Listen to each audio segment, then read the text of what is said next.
Emily of New Moon by L.M. Montgomery. Chapter 19. Friends Again.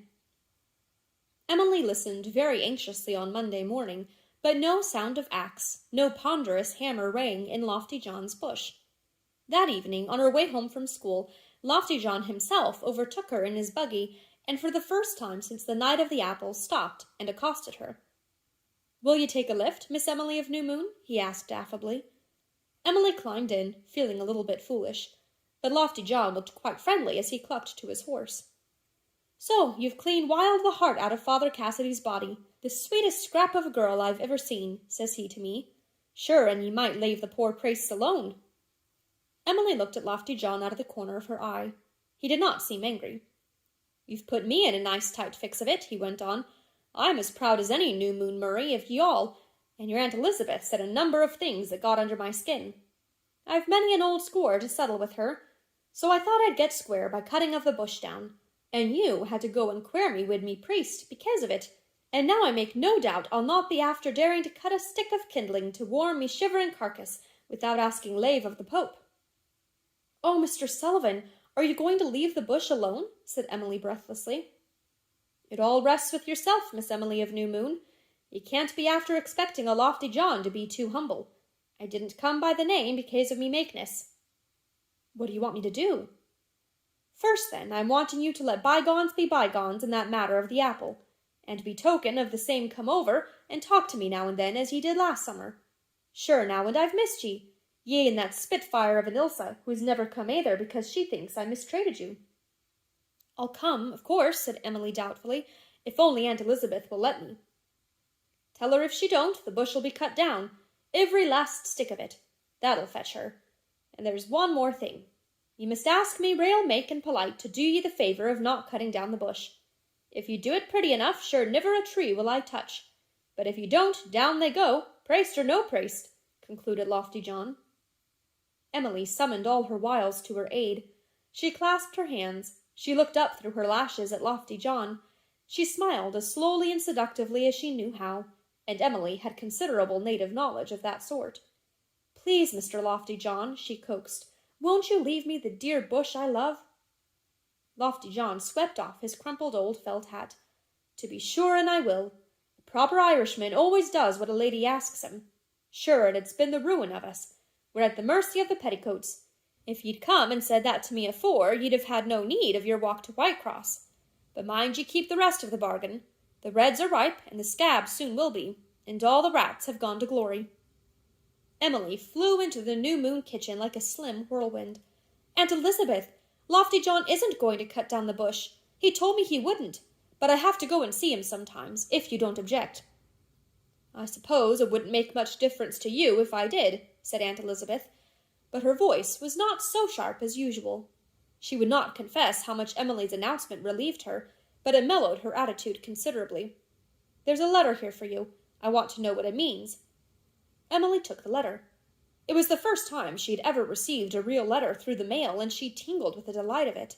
It was addressed in a heavy black hand to Miss Emily Starr, New Moon, Blairwater. "But you opened it!" she cried indignantly. "Of course I did. You are not going to receive letters I am not to see, miss. What I want to know is, how comes Father Cassidy to be writing to you, and writing such nonsense?"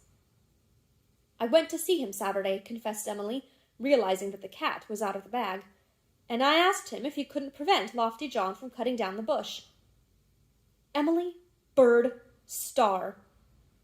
"I told him I was a Protestant," cried Emily. "He understands all about it, and he was just like anybody else. I like him better than Mr. Dare." Aunt Elizabeth did not say much more. There did not seem to be much she could say. Besides, the bush wasn't going to be cut down. The bringer of good news is forgiven much. She contented herself with glaring at Emily, who was too happy and excited to mind glares. She carried her letter off to the garret dormer and gloated over the stamp and the superscription a bit before she took out the enclosure. "Dear Pearl of Emily's," wrote Father Cassidy, "I've seen our lofty friend, and I feel sure your green outpost of fairyland will be saved for your moonlit revels. I know you do dance there by light of moon when mortals are snoring. I think you'll have to go through the form of asking Mr. Sullivan to spare those trees, but you'll find him quite reasonable. It's all in the knowing how and the time of the moon. How goes the epic and the language? I hope you'll have no trouble in freeing the child of the sea from her vows. Continue to be the friend of all good elves, and of your admiring friend, James Cassidy. P.S. The Bye sends respects. What word have you for cat in your language? Sure, and you can't get anything cattier than cat, can you now? Lofty John spread the story of Emily's appeal to Father Cassidy far and wide, enjoying it as a good joke on himself. Rhoda Stewart said she always knew Emily Starr was a bold thing, and Miss Brownell said she would be surprised at nothing Emily Starr would do, and Dr. Burnley called her a little devil more admiringly than ever, and Perry said she had pluck, and Teddy took credit for suggesting it, and Aunt Elizabeth endured, and Aunt Laura thought it might have been worse. But Cousin Jimmy made Emily feel very happy. It would have spoiled the garden and broken my heart, Emily, he told her.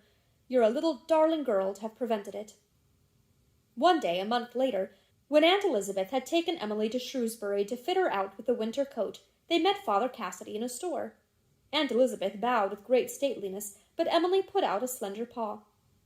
What about the dispensation from Rome? Whispered Father Cassidy. One Emily was quite horrified lest Aunt Elizabeth should overhear and think she was having sly dealings with the Pope, such as no good Presbyterian, half Murray of New Moon, should have.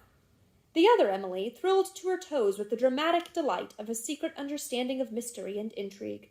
She nodded gravely, her eyes eloquent with satisfaction. I got it without any trouble, she whispered back. Fine, said Father Cassidy. I wish you good luck, and I wish it hard. Goodbye. Farewell, said Emily, thinking it a word more in keeping with dark secrets than goodbye.